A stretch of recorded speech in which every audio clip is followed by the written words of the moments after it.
Welcome back to Face to Face with Mayor Kokoros.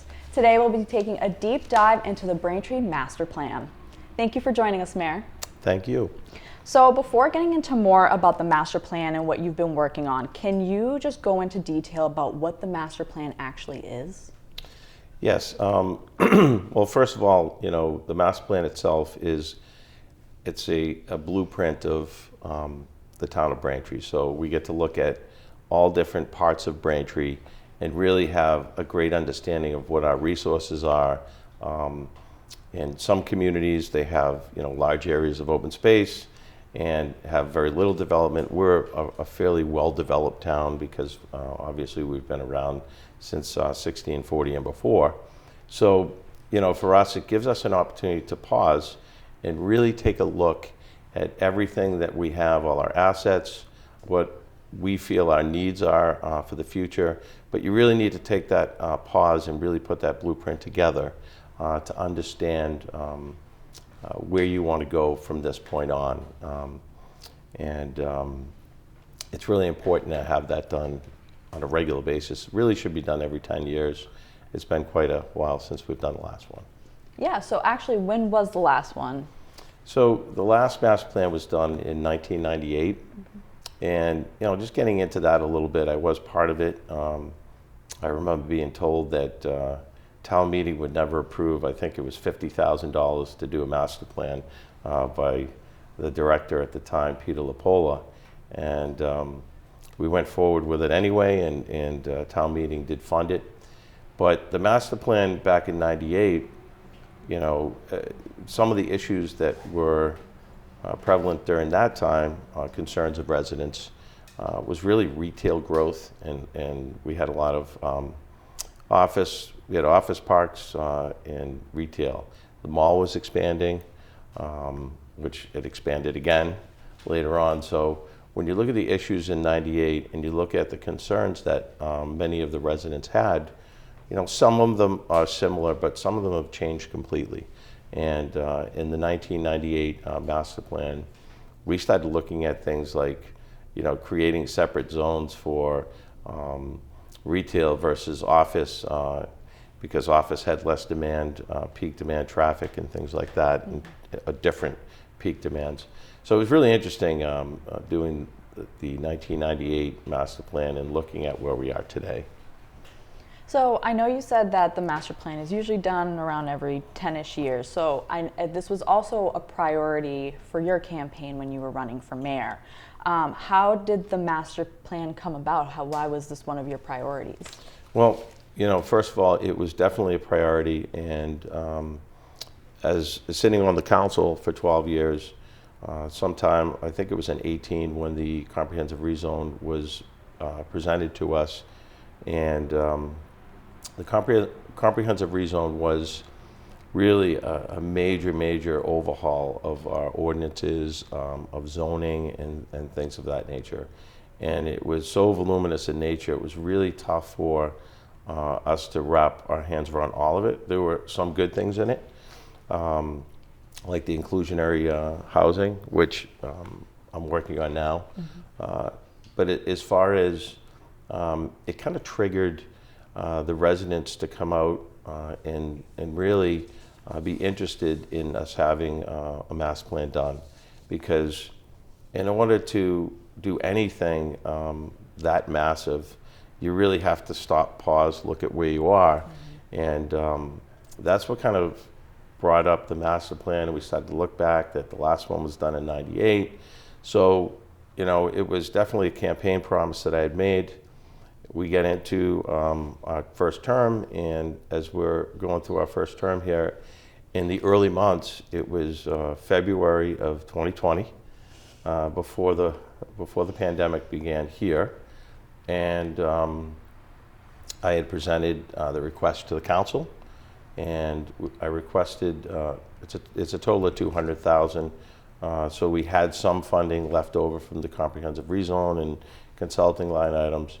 And it was approved in April. And there was a little bit of hesitancy there because we didn't know what our financial future was going to hold based on the pandemic. But it was approved, and initially, the idea of it was to bring the public out and let the public come to meetings and talk about how they wanted to see Braintree and what their concerns were. And I think that was really the most important piece, was the public input.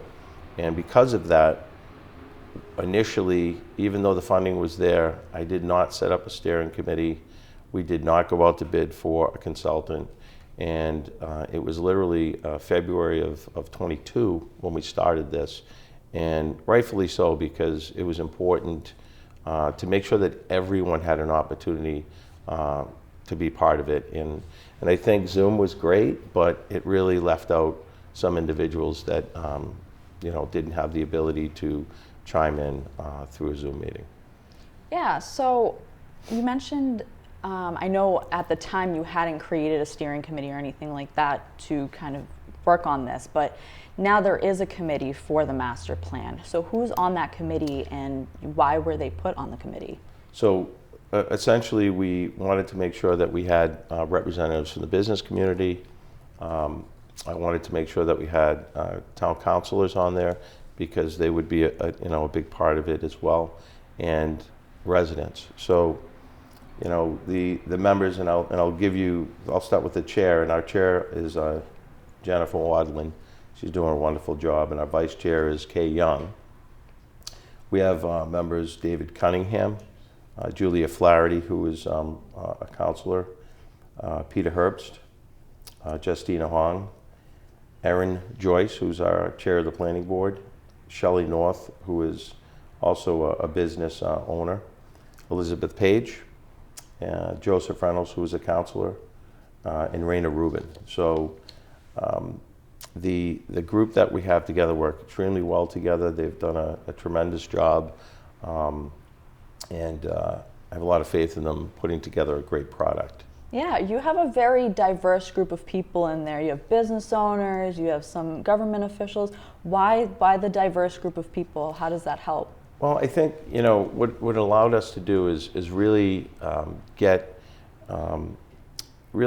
people involved that come from different perspectives, and I think that it's important for counselors to be on there. And initially, we were talking about doing one counselor. And then we decided to go to two, and the council president makes that appointment, so we keep it within the council. But the other thing too is that you have to have some business owners, and what we did was I looked at each one of our squares, and we looked at the landing and made sure we had a business from the landing, and do a little plug for Kay, and it's Kay's Cans and Bottles over there. And then we wanted to make sure that we had someone from South Braintree Square, and Peter Herbst is from South Braintree Square, and Shelley North is in Braintree Square. So by creating small business owners, bringing small business owners into the mix, I think they really have a much greater insight as to what the needs are in the town, as opposed to a South Shore Plaza or something like that. They really don't have the same vision, I think, that the small businesses do. So, getting into the project itself a little bit more. So how far along is it actually? And I know that there's 4 phases for the master plan, so could you go into the phases a little bit and what that means? Yes. So the first phase, which is Braintree yesterday and today, there were 4 meetings and 1 really large community forum and several focus groups. And the community forum was tremendous. We had hundreds of people show up here at Town Hall, and we really got a great amount of input.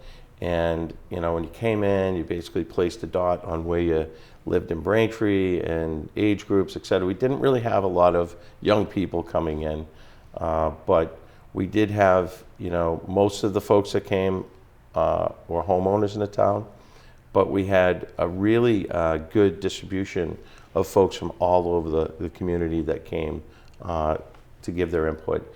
And they went through each station and they were able to talk to members of the committee, as well as give their input on little sticky notes. So it was a great event. And then the focus groups were able to talk about different issues within the master plan as well. So that was a great phase one. And phase two, which is Braintree Tomorrow, and this is a current phase that we're in now. They had a meeting on July 27th, and the next community forum is October 15th. And the final phase is phase 3 is achieving Braintree Tomorrow, and phase 4 is the plan to finalize in the adoption of the master plan. So they are moving right along, and I think that there's been a lot of great public input, which was the most important thing for this master plan. So going into phase 2 a little bit more, what is the process for that? Where are we currently with phase 2, and what are the next steps for that? Well, as we move through, we have surveys that we're doing that are online, and we also have some other areas where people can participate. Obviously, people can attend the meetings and give their input. The survey is really a great way for people to give their input, and that is available online. And they also can host it or attend a meeting in a box, which is really where you take a group, maybe a civic group or a neighborhood group, and you put that group together, and you basically collaborate and come up with ideas and things that you want to see done. So there's a number of things that they're working through right now in that phase. Okay, so I know we're currently in phase 2. Phase 3 is coming up. I don't know if you have any dates or when you think that will be done, or when you think you will move on to phase 3. But yeah, phase 3, the schedule obviously, the total schedule overall is 18 months. Mm-hmm. So as those dates come up, we will make sure that people are aware of what we're doing. We put everything out on social media, on our website. We did a robocall, I think, when we did the big forum here. So we do as much as we can. We had folks at the Braintree Day celebration that were doing surveys. So it's very active planning department, very actively involved. And I do want to mention some other folks that really have made this such a great plan, mm-hmm. and that is J.M. Goldston. J.M. Goldston is working with a company called RKG Associates and Kittleton Associates. So what's interesting is, their experience, her experience and her company's experience, just, incredible, the amount of background they have and all of the assets that they brought to the table. But RKG and Kittleton bring things that would help Braintree specifically, like, understanding having a mall and dealing with what do you do with malls as they're changing out from retail to other uses, and also traffic and things like that. Mm-hmm. So these two groups that are working with J.M. Goldston are tremendous assets to the master plan consultants. All right, thank you so much, Mayor. We are going to talk more about the master plan and how residents can get involved next. First, we're going to take a break, and we'll be right back. Thank you for watching Face to Face with Mayor Kokoros.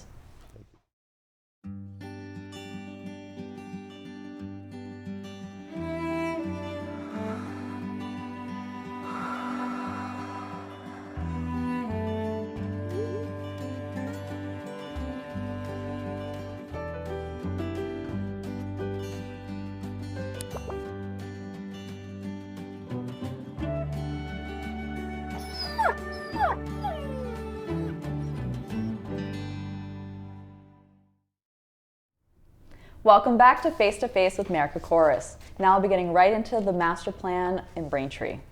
So, as we were talking about earlier, the master plan in Braintree is a 10-year plan, and it's supposed to be a blueprint for the town in the coming years. So can you go into the 8 different elements of the master plan and what that means? Yes. First of all, we have land use, which really identifies the public and private land and how it's being used in the community. So it really gives us a good view of, especially since we have the 98 plan, really where we're at today as far as our land use. And I think that it really helps us understand, what kind of density we have in some areas, and really look at all the different aspects of what can and can't happen within that those areas. And really, that's the kind of stuff that really kind of leads towards creating new zoning if necessary and things of that nature. But land use is one of the elements, and transportation circulation. When you look at the town of Braintree, we have experienced traffic, I think probably since horse and buggy days. It's just incredible. What happened was Boston was getting overcrowded, so they decided to move to Braintree, and that was in the 1600s. So, if you look at the fact that we have a lot to look at when it comes to transportation circulation, based on everything that we have every intersecting highway, we have public transit, we have so many different ways for people to commute through Braintree. So it's definitely a very important issue as we make our way through and look at how can we better increase the flow of traffic. And some of the things that we've looked at now, obviously the master plan's going through its different phases, but what we look at right now, when we talk about that specifically, is we start looking at some of these intersections and these signalization and things of that nature. So, we're trying to make it easier when the final report comes out to address some of these things. Mm-hmm. Economic development, I know that we've had, a number of discussions about different projects that, we have been working on and how we're trying to bring life science. Obviously, back in the 98 master plan, we had a lot of retail, and we had a lot of retail office, and which brought a lot of traffic. And now we're looking at a whole different, type of uses for redevelopment. So economic development is a very important focus to make sure that you balance the quality of life for the residents in town while bringing in, good paying jobs with great companies. Housing is probably, one of the hottest issues. And back in 98, the issue really was, why are you approving all these subdivisions? And there were a number of subdivisions that were approved, single family homes, Residence A, Residence B.